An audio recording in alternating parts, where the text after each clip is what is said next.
My loves. Today I want you to sit here with me, because the one who's going to tell us his story is an old friend of mine, dear John Whitaker. And it all began when he came across a young girl trying to steal from him right there in the street. This story, my dears, is one of those that truly touches the heart. So get your tea ready, settle in. Because today we're going to talk about forgiveness, about love, and about the power truth has to heal even the oldest wounds. Go ahead, my dear John. Thank you, Nana Rose, I miss you. Here we go. The house we used to live in, once a symbol of prosperity and financial stability, now felt like a silent prison imbued with the weight of whispered secrets and unspoken truths. The creaking of the floorboards beneath my feet was the only sound that rivaled the relentless ticking of the wall clock. I grew up within these walls, witnessing the slow erosion of familial happiness, the gradual disappearance of laughter replaced by an oppressive silence that seemed to suffocate the very soul. My name is John Whitaker, and this is the story of how my seemingly perfect life crumbled to reveal the rotten foundations upon which it was built. I was always the obedient son, the heir apparent, the bearer of the Whitaker legacy. My father, a ruthless businessman with an unwavering sense of duty, instilled in me the importance of tradition, reputation, and, above all, discretion. I grew up believing that happiness was a byproduct of success, a prize to be earned through hard work and conformity. But inwardly, I felt a growing void, a dissatisfaction that slowly eroded me. Wealth and comfort couldn't fill the deep chasm that yawned in my chest. My mother, Lourdes, was the bedrock of our family, the guardian of our values and traditions. A woman of austere beauty and impeccable manners, she always maintained a facade of strength and control. Yet, behind that veneer of perfection, I discerned glimmers of sorrow, a silent melancholy that seemed to trail her like a shadow. In recent years, illness had enfeebled her, confining her to a wheelchair and clouding her once sharp mind. The fragility of her condition left me in a constant state of vigilance, dreading the day she would fade away forever. We lived a predictable routine, cloistered in our world of privilege, oblivious to the harsh reality unfolding beyond the walls of our estate. Until the night I met Louise. I was returning from work, lost in thought, when I saw her. A slender, ragged figure concealed in the shadows, attempting to pilfer my wallet. Initially, I felt anger and automatic indignation at the violation of my property. But upon looking into her famished and desperate eyes, the anger dissipated, replaced by a surge of compassion. She was merely a teenager, gaunt and frail, with a look of abandonment that resonated deeply within me. Instead of calling the police, as most would do, I acted on impulse. I offered her food and shelter. To my surprise, she accepted. I brought her home, hesitant, aware of my mother's disapproving gaze. But something in her eyes, perhaps a silent acknowledgement of pain, prevented her from protesting. Louise was an enigma. A street urchin hardened by hardship, yet with a spark of goodness that still flickered within. She was wary and withdrawn, reluctant to discuss her past. But gradually, with patience and gentle coaxing, she began to unburden herself. I discovered she had been raised in foster care, abandoned and neglected, compelled to fight for survival on the streets. Her story was a poignant narrative of suffering and resilience, a tacit indictment of our apathetic society. As Louise integrated herself into our home, an uncanny dynamic unfolded. She cared for my mother with an astonishing tenderness, conversing with her in hushed whispers and delicately combing her silver hair. Lourdes, in turn, appeared to mellow in Louise's presence, revealing a gentler, more vulnerable side. It was as if, amidst the frailty and suffering, they had discovered a shared commonality, a tacit connection that transcended the barriers of age and experience. Intrigued by Louise's story, I began to delve into her past. I wanted to understand what had led her to live on the streets, who her parents were, and why she had been abandoned. The quest led me to uncover dark secrets, buried truths that threatened to unearth the very foundation of my family. I discovered that Louise was the daughter of Rosanna Mitchell, a former maid who had worked in our house many years ago. And I discovered something even more shocking. Rosanna had had an affair with my father.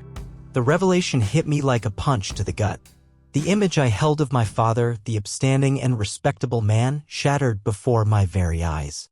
The truth was that he had betrayed my mother, impregnated a young housemaid, and then abandoned her, along with their daughter, to protect his reputation and the family legacy. The discovery left me reeling, torn between my loyalty to my family and the imperative to seek justice for Louise. I knew I had to divulge the truth, however agonizing it might be. Yet I dreaded the ramifications, the devastating impact the revelation would have on my mother and on Louise herself. The weight of the secret was almost unbearable. The house felt suffocating, the walls whispering silent accusations. I needed to confront my mother to uncover the truth behind her silence. But I dreaded what I might find, the chasm of pain and regret that would open up between us. The journey ahead would be arduous and fraught with uncertainty, but I knew I could no longer shield myself from the truth. I had to confront the past, however bleak it may be, to forge a brighter future for both Louise and myself. From that moment onward, my life would be irrevocably changed. The revelation hung over me like a dense cloud, obscuring the sunlight and permeating every corner of the house with a heavy atmosphere. The truth, previously a distant murmur, now screamed in my ears, demanding to be heard, understood, confronted. I needed to speak with my mother, Lord, the woman who epitomized fortitude and discretion, the guardian of the family's secrets. But the very thought terrified me. I feared the truth would shatter her, that grief would utterly consume her. However, postponing the inevitable would only protract the anguish. Furthermore, Louise deserved to know the truth about her lineage, about the father who had disowned her, about the family that had sequestered her. The girl had endured so much in her brief life. To deny her the truth would constitute yet another cruelty, another wound to compound her already profound scars. I mustered what little courage I had left and made my way to my mother's room. I found her seated in her wheelchair, gazing blankly out at the garden.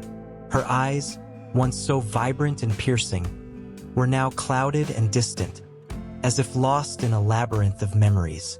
"Mom," I began, my voice trembling ever so slightly. "I need to talk to you about something important." She turned slowly, her vacant gaze drifting across my face. "What is it, John? You look troubled." I inhaled deeply, endeavoring to quell the anxiety that was engulfing me. "I've uncovered some information regarding the past, concerning Rosanna Mitchell." The name seemed to stir something in her memory. Her eyes narrowed almost imperceptibly, and a faint tremor coursed through her. "Rosanna. It's been such an age. I discovered that she had a daughter," I continued. "A daughter who was abandoned and raised in foster care. A daughter who ultimately ended up living on the streets." Silence descended upon the room, thick and stifling. My mother remained mute, merely regarding me with an inscrutable gaze.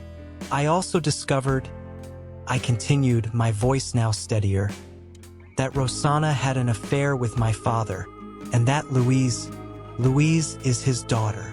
The words hung in the air, heavy with the burden of truth. My mother closed her eyes, and a solitary tear traced a path down her weathered cheek. "I always knew," she whispered, her voice faint and raspy. "I always knew Rosanna was pregnant with your father's child." The revelation hit me like a thunderbolt. My mother had known the truth all along and had maintained her silence for all these years. The betrayal cut even deeper than I had fathomed. "Why, Mother? Why did you never tell me?" Her eyes fluttered open, her gaze heavy with sorrow and remorse. "I was afraid, John. Afraid of the scandal. Afraid of losing your father. Afraid our family would be decimated. But you allowed a child to suffer," I retorted, my voice thick with indignation. "You permitted Louise to grow up without a father, without a family, without knowing the truth about her provenance." "I know, John," she replied, her voice thick with tears. "I regret it every single day. But I simply didn't have the fortitude to confront the truth. Only the translated text." I then uncovered the intricate tapestry of the situation. The truth extended far beyond my father and Rosanna. It encompassed the fear and guilt that had corroded my mother for so many years. She was, in effect, a casualty of her own decisions, ensnared in a web of secrets and remorse. Father knew too, didn't he? I asked, my voice barely audible. She nodded slowly. He knew, but he chose to turn a blind eye. He preferred to safeguard his reputation rather than take accountability for his actions. The ultimate revelation left me utterly devastated. My father, the man I had always admired, the paragon of integrity and honesty, had been a coward, a man who had sacrificed his own daughter's well-being for the sake of his ambition and his public image. At that moment, I felt a profound sense of disillusionment.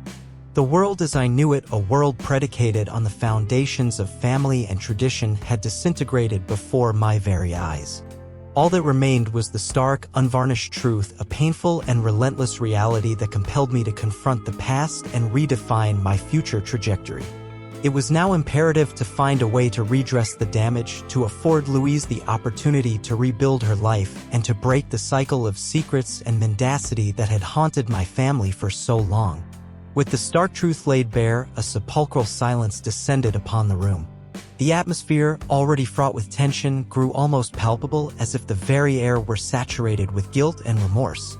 My mother, formerly an imposing and steadfast figure, seemed to have diminished under the burden of her confession, the frailty of her physical condition mirroring the devastation within her soul.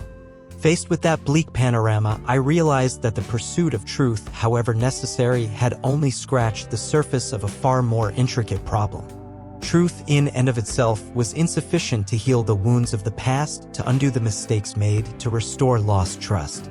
Something more was required, something that transcended the mere unveiling of facts. It required the fortitude to confront the repercussions, to accept accountability for one's actions, to seek redemption.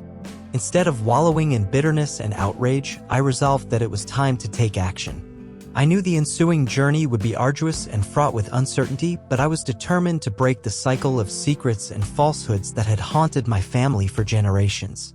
I needed to find a way to redress the harm done to Louise, to offer her the love and support she had never received, to help her rebuild her life and discover a sense of belonging. However, the task would not be easy. Louise, understandably, was incandescent with rage and deeply wounded by the revelation of the truth. She felt betrayed and forsaken, the victim of a conspiracy that had unfolded over years, depriving her of her identity and her rightful place in the world. Her anger was justified, and I knew that I needed to exercise patience and profound empathy to earn back her trust and help her navigate her pain. Furthermore, I needed to contend with the fallout from the revelation as it impacted my mother. The confession had profoundly shaken her health and plunged her into a deep depression. She was racked with guilt and shame over her actions and feared forfeiting my love and respect. It was imperative to demonstrate to her that, despite everything, my love for her remained unwavering and that I was prepared to forgive her transgressions. Therefore, I resolved that the first course of action was to tell Louise the truth. I knew the revelation would be agonizing, but it was paramount that she know who her father was and why she had been abandoned.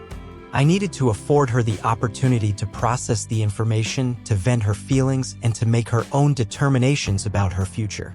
Approaching Louise at that moment required the utmost tact. She had retreated into herself, erecting a protective bulwark against the outside world. Any abrupt movement or ill-chosen word could reignite her anger and drive her further away. I resolved then that the optimal approach would be to afford her the space and time necessary to process her emotions. I made it unequivocally clear that I was there for her, available to converse whenever she felt ready, but without pressuring her into anything against her will. Concurrently, I began searching for a way to help Louise rebuild her life. I knew she needed a safe place to live, emotional support, and opportunities for education and employment. I reached out to several social welfare organizations and started exploring the available options. The situation was fraught and intricate, demanding a multifaceted approach. But I was resolved to do whatever it took to help Louise overcome her past and build a better future. Redemption, I realized, wasn't merely about confessing the truth, but about acting to redress the damage inflicted and to forge a more just and compassionate world. Now, envision how that resolve would manifest itself in the tangible actions I would undertake and how those actions, in turn, would shape the future of Louise and my family. The atmosphere at home, once merely heavy, had become suffocating. The shadow of the secret hung over us, dividing us into islands of silence and distrust. I realized that, beyond the revelation of the truth, the real battle now lay in rebuilding trust, a slow and painful process that would require patience, empathy, and, above all, a genuine commitment to change. However, how does one sow hope in a landscape ravaged by deceit and abandonment? The answer, I realized, lay in the consistent demonstration of affection and care. Louise, despite her hardened facade, yearned for acceptance and love, fundamental needs that had been denied her throughout her life. I resolved, therefore, that every action, every word, every gesture should be a reflection of my commitment to providing her with the home and family she had never known. I began by cultivating a safe haven for her, a sanctuary where she could articulate her feelings without apprehension of judgment or repudiation. I encouraged her to delve into her past, to unburden herself of her sorrows and frustrations, listening attentively and empathetically, refraining from interruption or trivialization of her experience. Rather than attempting to erase her scars, I endeavored to comprehend and venerate them, acknowledging her resilience and intrinsic fortitude. However, I realized that rebuilding trust wasn't a one-sided endeavor. I too needed to be honest and transparent with Louise, sharing my own fears and insecurities. I told her about my relationship with my father, about my admiration and my disappointment, about my struggle to reconcile the idealized image I held of him with the reality of his actions. By revealing my own vulnerability, I hoped to forge a deeper connection with Louise, demonstrating that despite our differences, we shared the same human condition, the same capacity for both error and growth. Mrs. Lourdes, on the other hand, was grappling with an even more intricate internal conflict. The crushing weight of guilt and remorse was debilitating her, sapping her energy and joie de vivre. It became clear to me that, in order for her to attain inner peace, she needed to confront her past and take ownership of her actions. Therefore, I encouraged her to write a letter to Louise, expressing her remorse and imploring her forgiveness. I knew that the gesture wouldn't erase the pain she had inflicted, but it could represent a tentative first step on the road to reconciliation. The letter, penned with tears and heartfelt sincerity, revealed the fragility and humanity lurking beneath her facade of a strong and unwavering woman.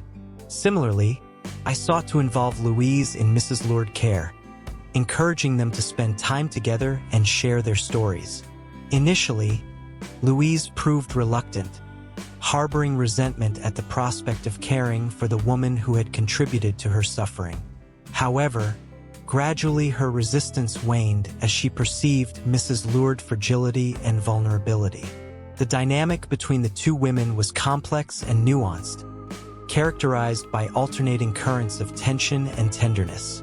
However, as time wore on, an unlikely bond began to burgeon between them, a connection predicated on mutual understanding and the acceptance of human fallibility. In caring for Mrs. Lourdes, Louise discovered her own capacity for forgiveness and love, liberating herself from the burden of resentment and bitterness. Now, envision how this newfound family dynamic, built upon the bedrock of honesty and compassion, could revolutionize not only Louise and Mrs. Lourdes' lives, but also my own. Consider how transcending the past might pave the way for a more auspicious future, a future where love and acceptance could flourish amidst the scars of pain. Despite the incremental progress, the shadow of the past still loomed over us, obscuring the glimmer of hope. The wound of betrayal, profound and agonizing, continued to throb, demanding assuagement and mending. I realized that, beyond forgiveness and acceptance, it was crucial to afford Louise the opportunity to reconstruct her identity, to liberate herself from the burden of secrecy, and to embrace her genuine potential. In this vein, I encouraged her to explore her talents and passions, to unearth her innate gifts and cultivate her burgeoning abilities. I introduced her to diverse art forms ranging from painting and sculpture to music and dance, prompting her to express her sentiments and emotions through creative outlets. Much to my astonishment, Louise evinced a remarkable aptitude for writing, composing poems and short stories that mirrored her lived experiences, her sorrow, and her aspirations. Furthermore, I encouraged her to resume her studies, complete her secondary education, and pursue a professional career. I knew that education was the key to her independence and autonomy, enabling her to build a promising future and realize her dreams. I enrolled her in a preparatory course for university entrance exams and offered her all the necessary support so that she could achieve her goals. However, Louise's identity reconstruction wasn't solely confined to education and professional development. It was also imperative that she reconnect with her roots, unearth her family history, and comprehend her place in the world. Consequently, I suggested that we visit the orphanage where she had grown up, converse with the individuals who had cared for her, and seek out information regarding her mother, Rosanna Mitchell. The visit to the orphanage was an emotionally stirring and transformative experience. Louise reconnected with old friends and caregivers, listened to stories about her childhood, and uncovered facets of her personality previously unknown to her. She felt connected to a past that had been denied, acknowledging her own history and, ultimately, her own identity. Subsequently, we resolved to seek out information regarding Rosanna Mitchell. Through public records and personal contacts, we managed to ascertain that she had passed away some years prior, succumbing to a severe illness. The news engendered profound sorrow in Louise, who had never had the opportunity to meet her mother. However, unearthing Rosanna's story also ushered in solace and a profound sense of understanding. Louise came to realize that her mother had been a resilient and courageous woman who had striven to survive and safeguard her daughter. She discovered that Rosanna had loved Louise unconditionally, notwithstanding being compelled to relinquish her care. From Louise's perspective, reconciliation was not merely about forgiving the past, but about embracing the present and forging a future. She commenced engaging in social and community activities, volunteering at homeless shelters and support centers for at-risk youth. In assisting others, Louise discovered a sense of purpose and fulfillment, uncovering her own capacity to affect change in the world. Concurrently, the family dynamics continued to evolve, with Mrs. Lourdes playing an increasingly pivotal role in Louise's life. The relationship between the two women, formerly characterized by tension and resentment, blossomed into a sincere and profound friendship. Mrs. Lourdes, in acknowledging her past transgressions and seeking Louise's forgiveness, found inner peace and redemption.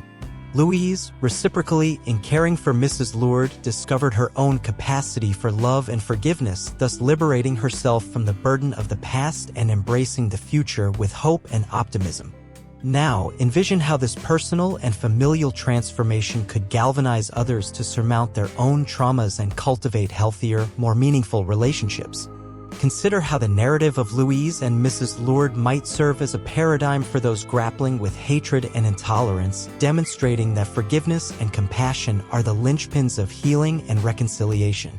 Louise's journey, while punctuated by significant strides, was not unfolding without its share of setbacks. Emotional healing, much like its physical counterpart, demands time, patience, and above all, an embrace of imperfection. With each step taken towards the light, shadows from the past resurfaced, testing her resilience and threatening to dismantle the nascent framework we had so painstakingly constructed. The pursuit of purpose, once a wellspring of enthusiasm and hope, would occasionally morph into a burdensome weight. The pressure to meet expectations, both her own and mine, engendered anxiety and insecurity, rekindling the fear of failure and rejection. Similarly, the imperative to reinvent herself, to construct a new identity, confronted her with the agonizing reality of her past, with the scars of abandonment and betrayal.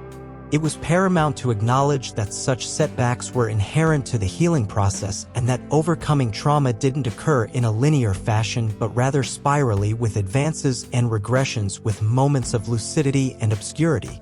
Resilience, after all, does not reside in the absence of pain, but in the capacity to rise after each fall, to learn from mistakes, and to move forward with hope and determination.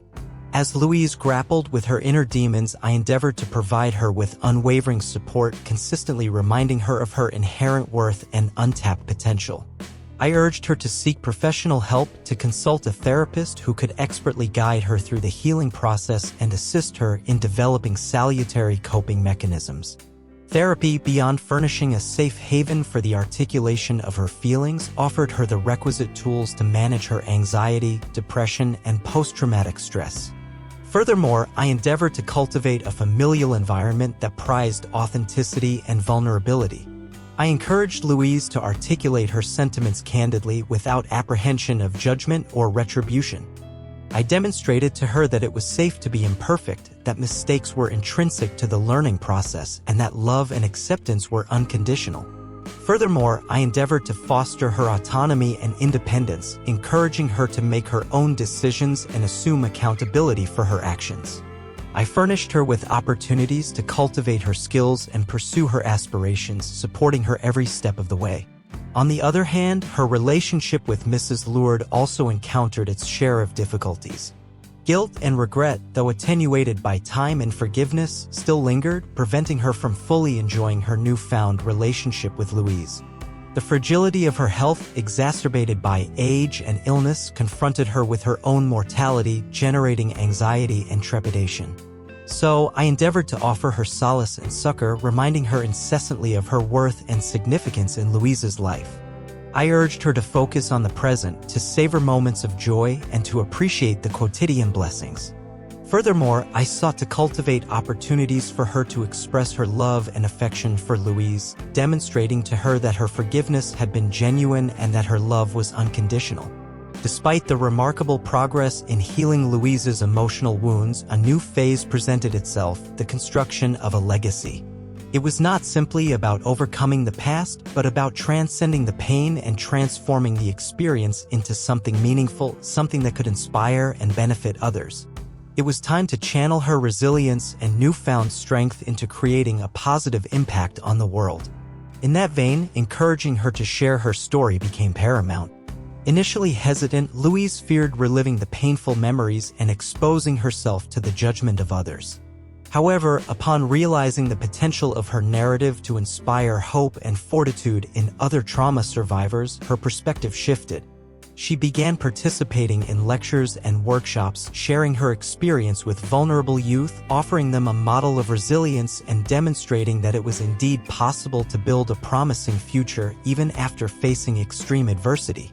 Louise demonstrated an avid interest in furthering her understanding of social justice and human rights. She enrolled in courses and seminars endeavoring to comprehend the structural underpinnings of inequality and social exclusion and exploring avenues for combating discrimination and violence. Her fervent dedication to advocating for the rights of the marginalized impelled her to engage in advocacy and social mobilization projects, collaborating with non-governmental organizations and social movements. Louise's relationship with Mrs. Lourdes evolved to a new level of understanding and acceptance. Mrs. Lourdes, once consumed by guilt and remorse, found in Louise's dedication to others a form of redemption.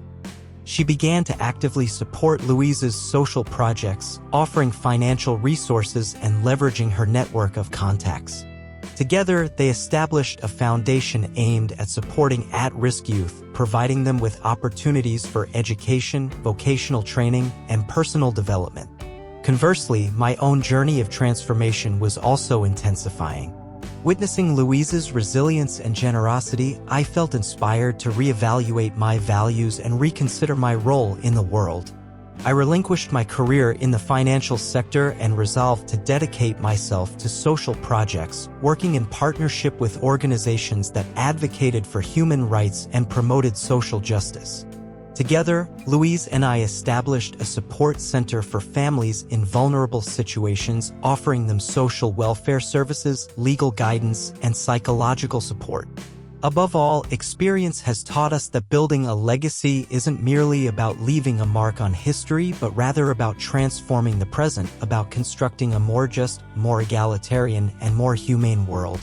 We have learned that true wealth resides not in material possessions, but in the relationships we cultivate, the love we share, and the positive impact we generate in the lives of others. Furthermore, Louise's legacy extended into the realm of education. Inspired by her own experiences, she established a scholarship program for at-risk youth, affording them the opportunity to pursue their education and realize their aspirations. The program, initially focused on young people within her immediate community, gradually expanded to encompass other regions nationwide, ultimately becoming a benchmark in supporting the education of talented and underprivileged youth. Despite her advanced age and failing health, Mrs. Lourdes continued to play an active role in the foundation she had established with Louise. She devoted her time to fundraising, overseeing projects, and offering emotional support to the young beneficiaries. Her presence, once feared and respected, had transformed into a source of inspiration and wisdom, imparting her values and life experience to the younger generation. The influence of Louise and Mrs. Lourdes extended far beyond the scope of their formal activities. Their story, recounted and revisited in books, articles, and documentaries, had become an emblem of hope and resilience, inspiring individuals of all ages and from all walks of life to surmount their own challenges and to forge a better world.